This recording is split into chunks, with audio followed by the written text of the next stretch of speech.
Para fazer a inutilização de números que não foram utilizados no envio de notas fiscais no modelo 55, é bem simples.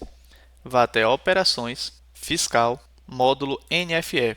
Aqui você tem o campo de inutilização, onde você vai inserir o número da nota inicial e o número da nota final. Então você vai dizer, olha, eu quero inutilizar porque eu não utilizei esses números do número 1 até o número x. No meu caso aqui eu vou dizer que eu quero inutilizar do número 1 até o número 2.